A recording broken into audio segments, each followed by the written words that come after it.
Okay, so I'm gonna try to show you how this juicer works. I was looking at the Omega 806, and then I saw this upright. So it's still an auger style, but it's positioned upright. It has some benefits.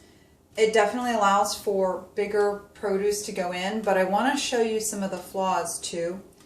And my experience has been with the Centrifugal, which are bottom of the line, really not a very good juicer, especially if you want to do greens. They just can't do greens, period. They're great for apple and carrot juice and celery juice, but obviously cucumber, really juicy stuff, but they're really awful for greens. They're just going to rip and tear it apart and then push it out the back. So this upright auger style is meant to handle greens, but being that it's upright, there are some flaws, and I'm going to show them to you. So first I'm going to assemble the machine, and I just have a towel over my stove where I just put all the parts to dry. So I'm just going to go get them one by one. So first we have this base. I'm going to get in a little closer so you can see it. So this is the base. Okay, it's still a little wet because I'm on a juice fast, so I'm using this 3 to 4 times a day. So so this is the bottom piece, and something you want to note that the instructions don't really tell you is if you flip it over on the bottom, there's this little door that blocks this entry right there, if you can see that right there. So this creates like a vacuum when you're trying to clean the machine, and that's why that opening is there. Otherwise, this needs to be closed. When it's in use, if this isn't closed, it's you're going to get a lot of pulp coming through this opening. So you want to make sure that that's closed. It doesn't really tell you that in the instruction manual. It mentions it, but it doesn't tell you why it's there. It's really there, and I found out when I went to clean it that it creates a suction vacuum, and it's impossible to clean this out without opening that and releasing it. So that's why it's there. So this is the base, and they recommend that you assemble it separate before putting it onto the motor. So that's what I'm going to do. Next thing we have is this cage. And this just has really, the point of this is to use these little, they're kind of like wipers for your windshield, and they're just going to wipe the sides, because as it juices, it's gonna, splash onto the sides of this, so it just keeps everything down, and that's the purpose of that. So it's next to go in. The only thing to make note when you're assembling it is that it goes on a track, kind of like a microwave tray does. There's a little ridge there, and of course there's a little cog, so it fits in with the teeth, so that's in place.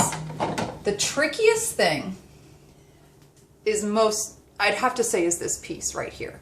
This is the actual filter, and if you don't notice, you need to take notice. Because if you don't, it'll never fit on right, and you won't know why. There is a little peg here, and when you put it in, it'll feel like it's in, but it's not. Make sure that when you're looking at it, so the peg is actually right about where this is right here. So I need to make sure that I flip this around and I fit it. I'm actually going to move this over, this little wiper, so it's not in my way. I want to make sure, and you really kind of have to push and then jiggle it, and then it's in. And you can flip it over and see that it's in there. So that's the little thing. And if you do this, it's locked. If it's not quite in, it'll have a bit more give. So it's pretty locked in there. That's the way it should sit. And if you didn't do it right, you'll notice it in the next step. So here is the actual auger, which is very different from the other ones. The other ones, it's long and thin, which is what you would expect from, it's more like a screw. This is like really bizarre to me, the way it's shaped, but this is the way that it works. So it's very short and stout instead of being long and thin. And this is what allows for the bigger opening to allow things to come in. Pretty dramatic as far as the spiral goes. I mean, it starts really chomping things down fast at first and then refines and refines at the bottom. So it's a strange and odd shape, but this is probably the easiest piece to put in. And all you have to do is you just want to put it down, and you don't want to push it. I just rotate it until it fits in, and then it'll kind of sink into place. So there's a little gasket down in there, so you don't want to force it and maybe tear the silicone, but that fits in nicely. So this is what it looks like. Now you'll know at this point if you did it right, because it will not fit. On here, there is an arrow. There's the arrow right there. So it's just raised in the plastic. This arrow is going to line up with this red dot here. Okay? So you're going to fit that on, and look, oh, it fits perfect. If not, it would be slightly off, and you could push and push and it wouldn't do it.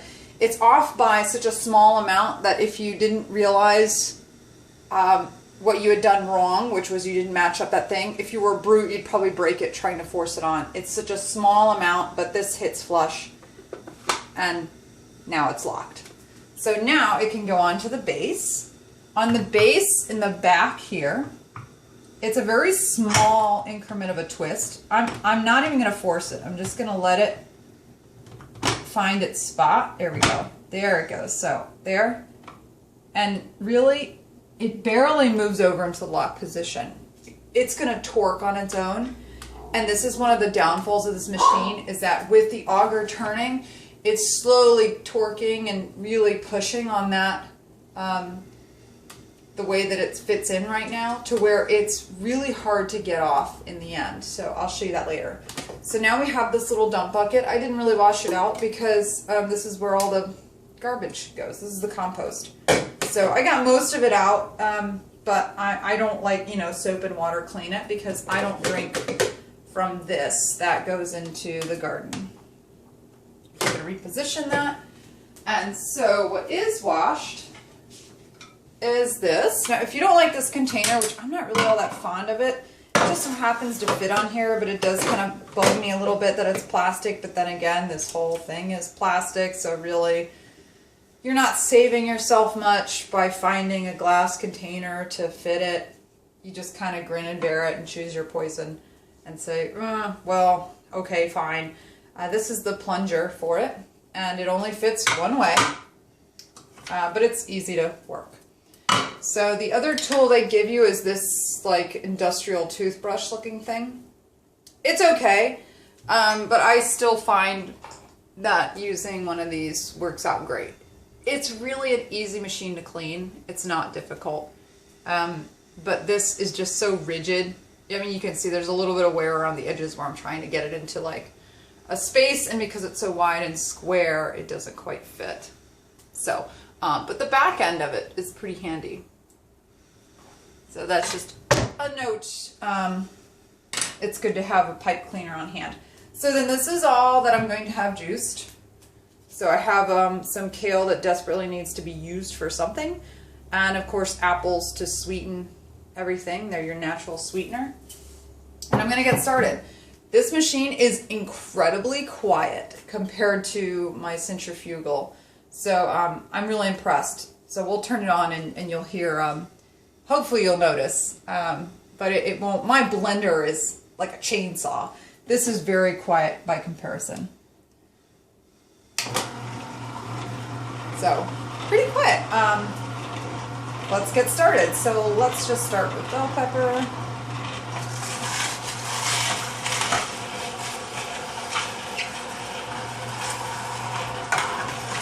I like to start with not so fibrous things, because this machine easily gets clogged with excessive fibers. So the kale will be the last thing that I juice, and I may save an apple piece or two at the end just to push it through.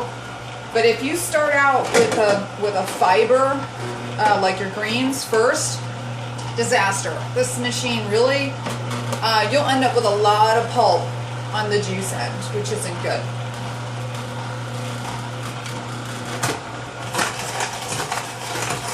If you overload it, it'll stop itself. It'll not turn itself off, but it'll pause. And there's a reverse button, and it'll push everything back up, and then you just take things out and try it again. It's rare that it happens, but it has happened because my centrifugal can really take a lot of stuff at once because it's spinning. So I was a little too quick when I first got it, used to my old juicer, and you may run into that too, so just FYI. This cucumber is just gargantuan. It's just a little too thick. So I'm just going to cut that down. But what's cool is you can see where it was already going to work on it. So that was that first part of the auger. Alright, let's go take that down. Okay. So it's spitting out the pulp here, juice over here. And then throw in a little bit of beet. Yeah. I have about 2 apples, another carrot. Try to mix it up. The celery, I'm going to hold on to this because it tends to choke it up too, I've noticed.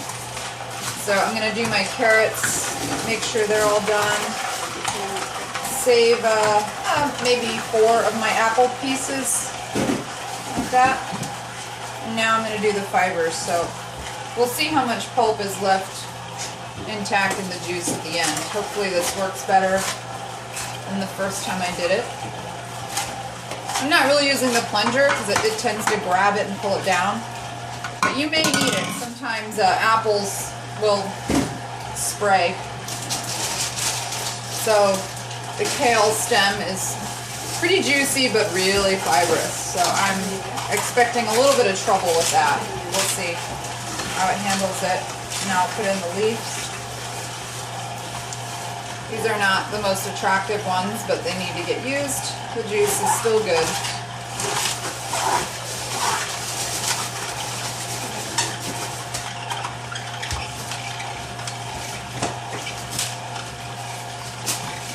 Now if you're tempted to use your fingers, don't. That's what the plunger's for. But it grabbed it, pulled it right down. So now I'm going to follow up with my last bit of apples. Ooh, yeah, I can see it right now. There's some pulp entering. Yeah. So the fibers, they're pretty tough on it. You can see how it's starting to clog right here. So what I'm going to do is I'm going to grab this tool and I'm going to try to free it up, because if I don't, it has to go somewhere and it'll end up in my juice, which, you know, I'm not anti-pulp, but when you're on a juice fast, you know, the pulp is like eating it. You really don't want the fiber in this case, so for me right now it's a bad thing. I don't want the fiber in there. Otherwise, you know, it's not like pulp is going to hurt you. It'll just not make your fast a fast. You'll be eating. So I'm just working it out and helping it so it doesn't back up and go into my juice. Most of this is the celery, but you can see just how dry, and look at the fibers. I mean, you know, your intestinal tract would make the same work of it. Only, you know, your intestine's made for it. It won't clog it up, it'll free it up. But this machine just has a bit of trouble with the greens. It does do them. And it doesn't mean that other machines don't get clogged, because my centrifugal did too. They all do. So this is just what is a little different by comparison. They all get clogged, they just get clogged different ways, is really what I mean. So I'm going to follow up with another apple, and I'm going to check it and see how it's doing, making sure that it's not caught. Free it up a little more. The apple goes through fine. I'm still hitting a lot of this kale. Another one.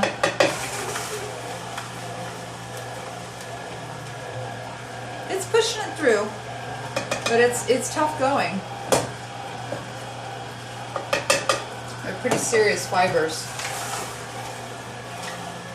So then at the end, I've learned to cap it and let it continue, because even though it looks like there isn't much juice still coming out, it is still squeezing it and squeezing it and squeezing it down. So, so don't turn it off just yet. I mean, you can keep doing what I'm doing by getting fibers out, but let it run just a little bit more. I can see there's some chunks of fiber in there. So then to show you, I'm just going to get my colander.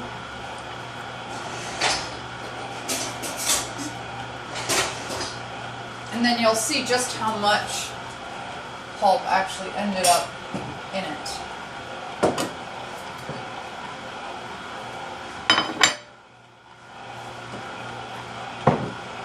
Alright, so I think it's done crushing. I'm going to turn it off. And this is my juice. I don't like putting metal into it, so I have a wooden chopstick or plastic would be fine, but I don't think you would want to put a metal spoon down in this pure juice.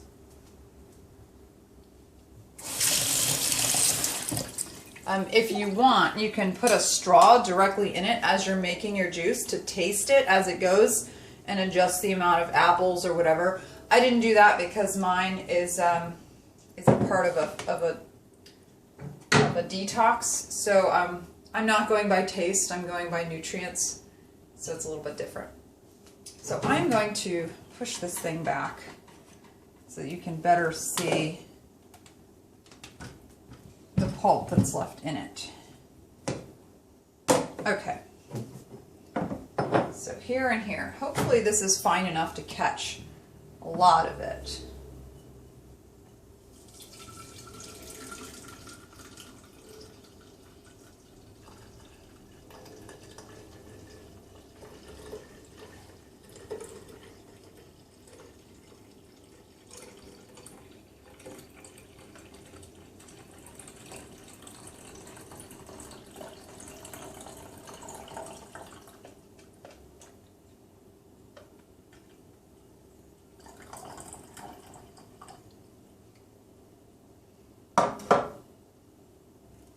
So there's quite a bit,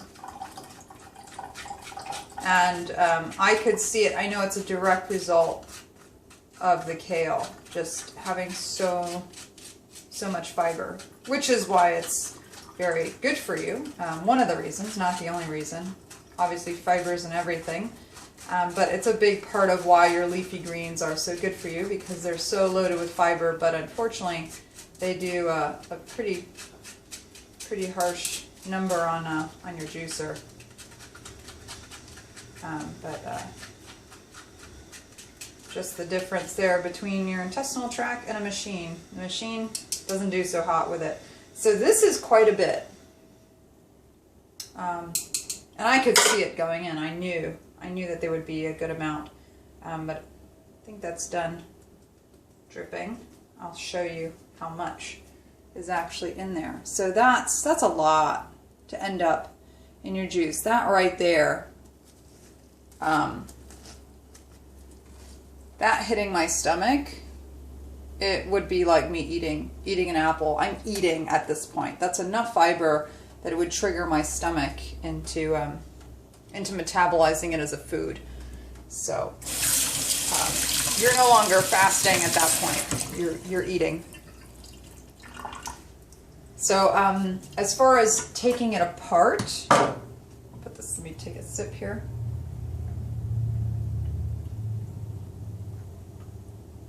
Ah, very good. That's very tasty. this is what I wanted to show you too.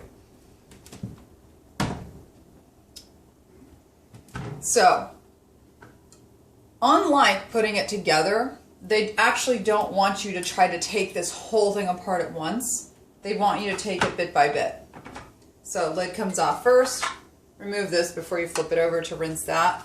I like to wash it right after I'm done with it, but you actually don't have to. This machine is great. My centrifugal, if I didn't wash it immediately, it was a nightmare to clean it out. This thing is really easy. I even left it overnight last night and came in this morning and it came right out. So the way it's designed, it's very easy to clean, unlike my old one, which you really did have to stay on it.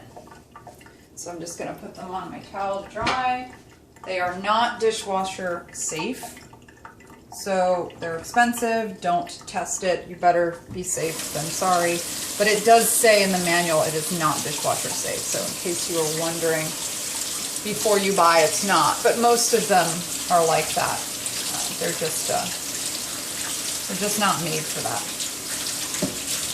The auger is pretty easy to clean.